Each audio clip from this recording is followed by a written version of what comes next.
అధ్యక్ష వర్గానికి, వేదికను అలంకరించిన పెద్దలకు, ఈ సభకు హాజరైన మిత్రులందరికీ కూడా నా విప్లవ వందనాలు. ఈ సభలో ఇప్పటికే చాలామంది శాంతి చర్చలకు సంబంధించి ఆహ్వానం తెలియజేయడం అనేది జరిగింది. ముఖ్యంగా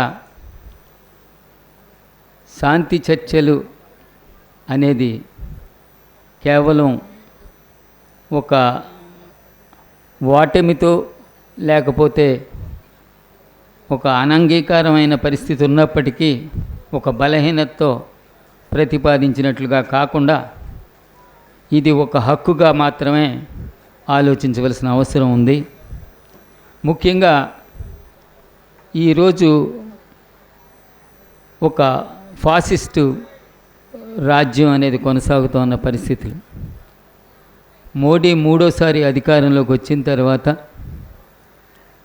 తనకు పూర్తి మెజారిటీ లేకపోయినా జేడీయూ అదేవిధంగా టీడీపీ సహకారంతో ఒక బలహీన ప్రభుత్వంగా ఉన్నప్పుడు కనిపించినప్పటికీ అది అవలంబించే విధానాలు మనం చూసుకున్నట్లయితే చాలా దూకుడుగా తన విధానాలని, ఫాసిస్ట్ విధానాలను కొనసాగిస్తున్న పరిస్థితి మనం చూస్తూ ఉన్నాం.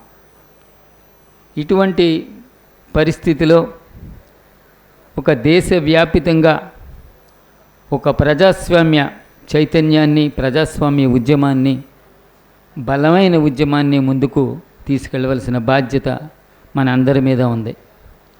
భారత్ బచావో ఈ సభ ప్రారంభంలోనే గోపీనాథ్ గారు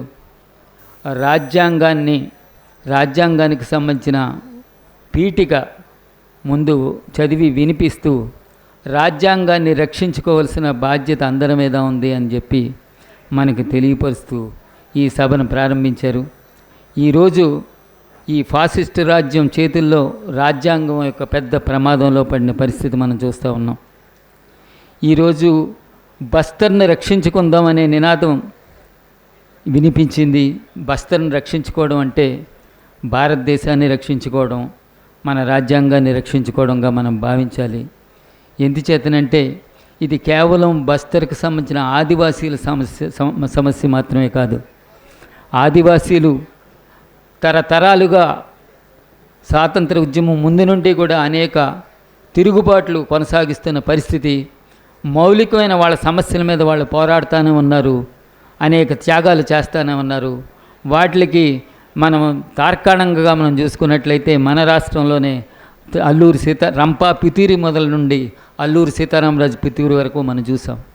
అయితే మనం ఆలోచించవలసిన అవసరం ఏంటంటే ఈ రోజున కార్పొరేట్ శక్తులు ఏవైతే ఉన్నాయో ఈ రోజున అక్కడ అపారమైన సంపద మీద కన్ను వేసి ఈ రోజున పెద్ద ఎత్తున చుట్టువేతను కొనసాగిస్తూ మొత్తంగా ఒక మారణకాండను కొనసాగిస్తున్న పరిస్థితుల్లో దేశవ్యాపితంగా అన్ని వర్గాల ప్రజల్ని కూడా మనం పెద్ద ఎత్తున సమీకరించవలసిన బాధ్యత ఉంది.